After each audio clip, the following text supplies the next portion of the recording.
Hey geographers, this is Miss V and you're watching APHG with Miss V. So today we're going to continue population and migration in this unit, but we're going into a new topic talking about how populations grow and how they decline.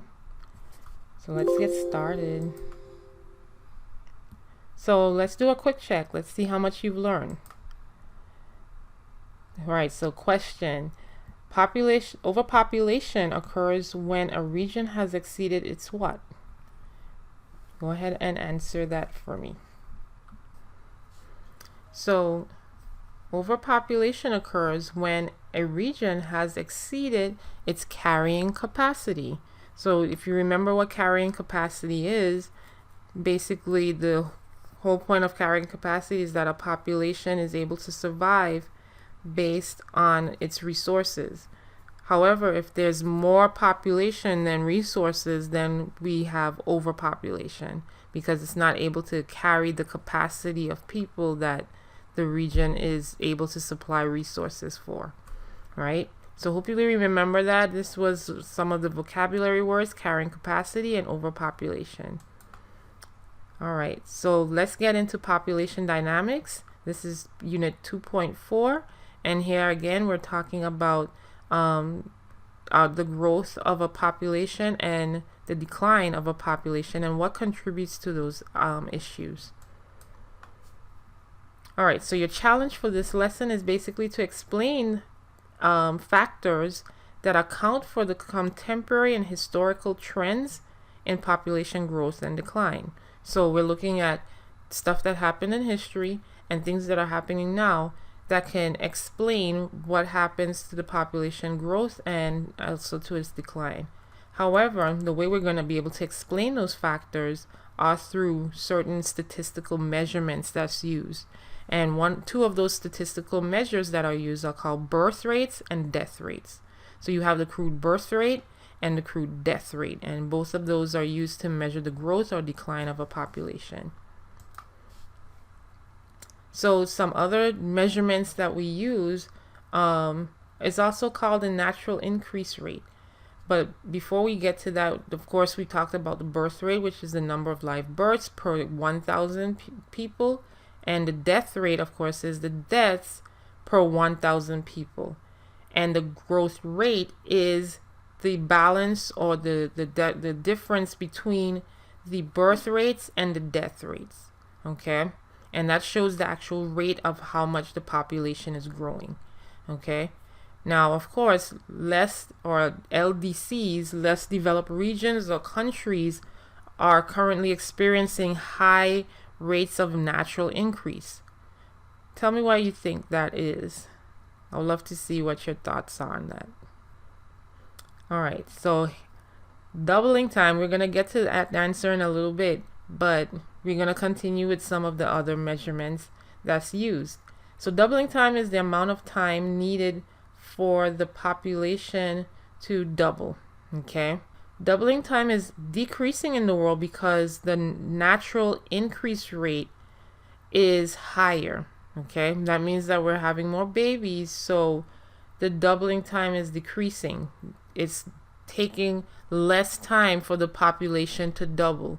As current trends are going on, it's said that the doubling time for the population to double itself is 54 years. So each time that the population continues to, the rate of our population increases or grows, then the doubling time decreases, right? Zero population growth is basically when the birth rate and the death rate is completely equal. That means that we have the same amount of births and the same amount of deaths, okay, at an equal plane. A negative population growth is when the death rate is more than the birth rate. That means we have there's a lot of more deaths than there are births, okay? Now, we have to think about reasons why a country or a region would experience a negative population growth rate or a zero population growth rate. And that's something that we'll get into in a little bit. All right, so let's compare these maps. As you see here, we have the world birth rate for certain countries here. And then we have the world mortality rate for certain countries here. So based on the world birth rate, which regions or which region has the highest birth rate? All right, so based on what you've seen here, you should have said the sub-Saharan region has the highest birth rate, right? Now, which regions has the highest death rate or mortality rate? All right, so if you said places like Angola, which is right here, that area in Africa, and a lot of sub-Saharan Africa and parts of Russia, then you are right as well. Okay, they have high mortality rates. Now, here's the answer to your the previous question in terms of the rates, in terms of birth rates and death rates, and why there's some that may have a high birth rate rather than a low birth rate. Now, many of these countries are LDCs, and if you have an LDC, that means that they may not have what? More than likely, they would lack economic and healthcare infrastructures and educational infrastructures to help sustain the society, right? So in this case, this is the problem. Places in sub-Saharan Africa may not have the infrastructure to support the amount of births that are given, so they may not have adequate health care, they may not have adequate jobs or a workforce to pay for health care, or the women may not even have access to education in order to get to a job so that they can pay for health care.